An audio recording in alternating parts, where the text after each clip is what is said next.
barang ketika ini antaranya berpunca daripada indeks harga pengguna pada Mac 2022 meningkat di mana indeks harga pengguna yang mengukurkan. What is inflation? Inflation is continuous and indefinite increase in the general price level of goods and service. There are three types of inflation. Firstly, we have demand pull inflation. When the demand for goods and service exceed the available supply, this push price up and producers struggle to fulfill the customer demand. Next, we have cost push inflation. When the cost of production increase, it happens.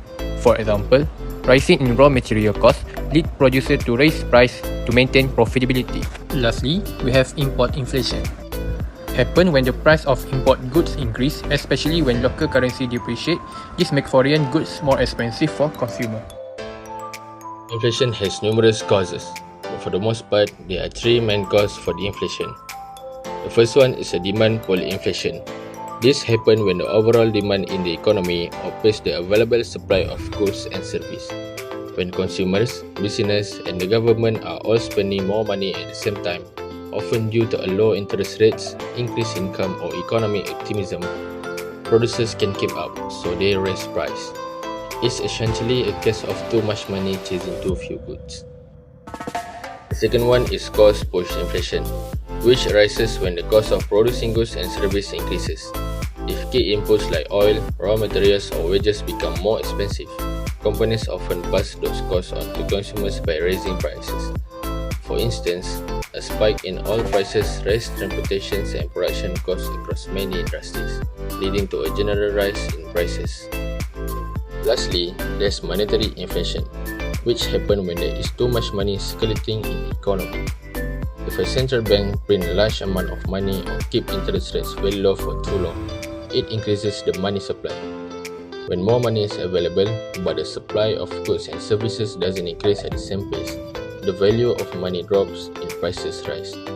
This was seen in an extreme case like Zimbabwe's hyperinflation, but even moderate versions of this can affect developed economies. Positive effect of inflation. While inflation is often viewed negatively, it can also bring important benefit when kept under control. The first positive effect is that it can encourage spending and investment. When people expect price to rise, they tend to spend and invest earlier rather than later. This boosts demand in the short term, encouraging business to grow and the economy to expand. The second positive effect is reducing the debt burden. Inflation lowers the real value of debt over time. This helps borrowers as they repay loans with money that is worth less than when they borrow it, making repayment easier for individuals and governments alike. The third is to be sign of a growing economy. For example, the International Monetary Fund reported that global debt to GDP ratio fell to 237% in 2023, partly due to economic growth driven by moderate inflation. It encourages production and innovation. Firms often respond inflation by increasing output and accelerating innovation, aiming to earn more before production costs rise further. This can drive technological progress and efficiency. Next, inflation has some negative effects that we can feel every day. First, it pushes up the cost of living, especially for families with lower incomes. For example, in November 2024, Malaysia's inflation rate was 1.8%. That sounds low, but food prices actually went up, from 2.3% in October to 2.6% in November. So, basic things like rice, oil, and milk got more expensive. That puts more pressure on poor families and affects their daily life. Second, inflation hits businesses too. In June 2024, the government reduced the diesel subsidy, and diesel prices jumped by 56%. That made transport and delivery more expensive. When businesses face higher costs, they often raise their prices too, and that just makes inflation worse. So even if the overall inflation number looks small, we can still feel it, at the supermarket, at the petrol station, and when we plan our monthly spending. Over the last 5 years, Malaysia's inflation has taken a rollercoaster ride. In 2019, inflation remained low at approximately 0.7%, which reflecting stable consumer prices. In 2020, during the pandemic lockdowns, prices actually dropped, causing a rare deflation of -1.2%. Coming into post-pandemic recovery, inflation has increased to 2.5% in 2021 as the economy began to recover and demand pressures mounted. The real inflation spike came in 2022, when Malaysia's inflation surged to 3.3%. This was driven by global supply chain disruptions and a sharp rise in commodity prices.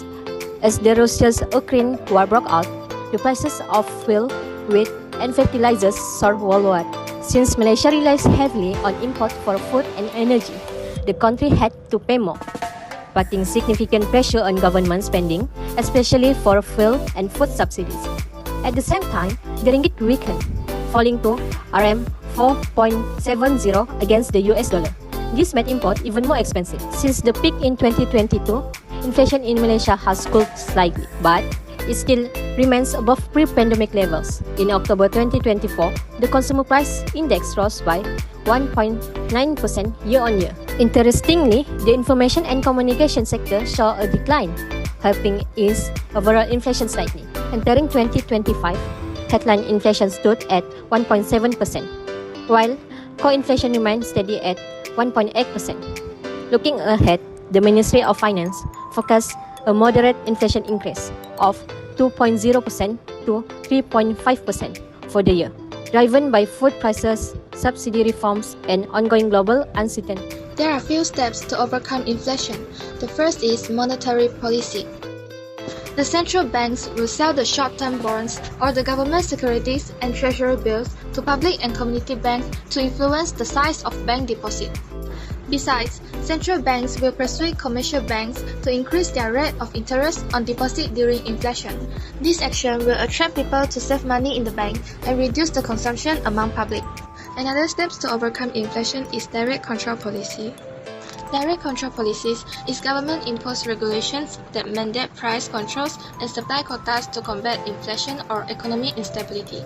For example, the Malaysian government sets maximum price ceilings for critical items under the Price Control and Anti-Profiteering Act 2011. In 2022 to 2023, government set a 9 ringgit 40 cent per kilogram ceiling for standard chicken. This has caused a short-term price stability. As a conclusion, inflation is when price of goods and services go up over time. A small amount of inflation is normal and can show that the economy is growing. But if prices rise too fast, it can cause problems like making it harder for people to afford things or save money. That's why it is important for the government and banks to keep an eye on inflation and take steps to control it.